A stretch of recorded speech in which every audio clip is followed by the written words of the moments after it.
Hello class 10th warriors, आपके board के exam सिर्फ 1 महीना दूर हैं and if you still feel confused then this video is for you. मैं आपको यहाँ डराने के लिए नहीं बल्कि एक क्लैरिटी देने के लिए आई हूँ। ज्यादातर बच्चे इसलिए कम स्कोर करते हैं या फेल हो जाते हैं क्योंकि सिलेबस बहुत ज्यादा है या बहुत मुश्किल है, बल्कि इसलिए कर जाते हैं क्योंकि उनकी प्लानिंग बहुत पुअर होती है। So for the next few minutes don't multitask, just listen. By now, almost all chapters have been studied at least once. लेकिन एक बात बहुत अच्छे से समझो, these 30 days, ये 30 दिन कुछ नया सीखने के लिए नहीं है, बल्कि सिर्फ 3 चीजों के लिए हैं: रिवीजन, प्रैक्टिस एंड कॉन्फिडेंस। ज्यादातर बच्चे ना इस टाइम पे बहुत कुछ पढ़ने की और बहुत कुछ सीखने की कोशिश में लग जाते हैं।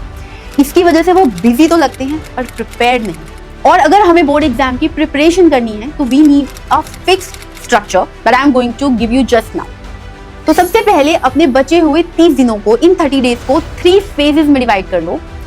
First 10 days, middle 10 days and the remaining 10 days. First 10 days में आपका फोकस होना चाहिए revision and concept. Middle 10 days, day 11 to day 20, आपका फोकस रहना चाहिए practice PYQs, practice sample paper, practice mock papers and the remaining 10 days, day 21 से day 30 तक आपका फोकस होना चाहिए final revision and exam readiness. So starting with the first 10 days, इसमें आपका फोकस क्या है? रिवीजन।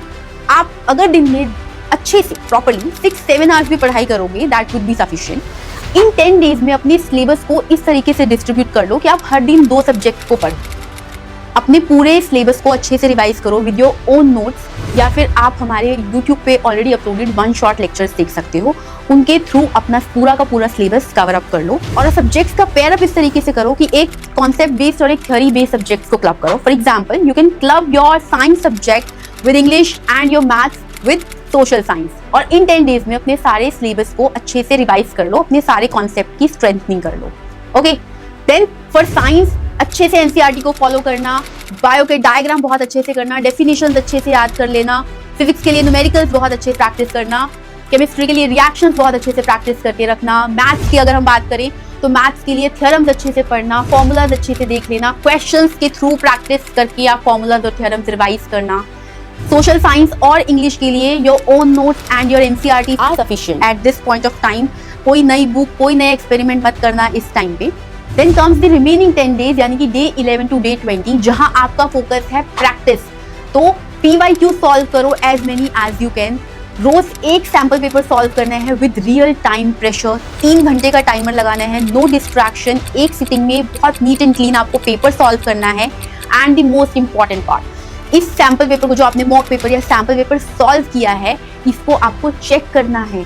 बहुत ज्यादातर बच्चे पता है क्या करते हैं, इस टाइम पे पेपर तो सॉल्व कर लेते हैं लेकिन उसको चेक ही नहीं करते हैं। चेक करोगे तभी तो आपको आपकी गलतियां पता चलेंगी और आप रेक्टिफाई करोगे। तो चेक करने के बाद आपको 2 शीट्स बनानी है। एक योर एरर चेकलिस्ट शीट, जितनी भी आपने गलतियां की होंगी आप वो नोट डाउन कर लेंगे so that you don't repeat them in your exam. And the next is your weak concept sheet. आप जिस टॉपिक के क्वेश्चन कम अटेम्प्ट कर पाते हो या अच्छे से अटेम्प्ट नहीं कर पाते हो, वो वीक टॉपिक भी नोट डाउन कर लोगे सो that you can revise them for your final exam. Now comes the remaining 10 days, जहां आपको फाइनल रिवीजन और एग्जाम रेडीनेस पे फोकस करना है। तो अपने क्विक नोट्स के थ्रू फटाफट से फोकस करो। इस टाइम पे कोई नया चैप्टर नहीं, कोई बुक नहीं, no new experiment, only formula sheet, diagrams, your own notes and your error checklist and your weak concept please. आपको इसी के थ्रू अपनी फाइनल रिवीजन करनी है एंड अपने एग्जाम के लिए बहुत अच्छे से प्रिपरेशन करनी है, because confidence comes from familiarity.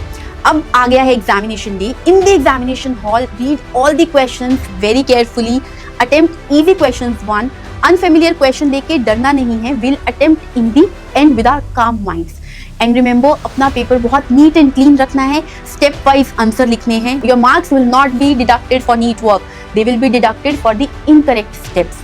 Presentation does matter, students, so keep your paper neat and tidy. We believe our mission 95 plus is achievable and you can do it. If you follow this plan honestly and be a consistent and dedicated for the next 30 days, I am very sure you will walk into the examination hall with full confidence. And that's all your loved ones, your parents and teachers expect from you. Now close this video, keep your phone down, open your notebooks and study hard. All the best.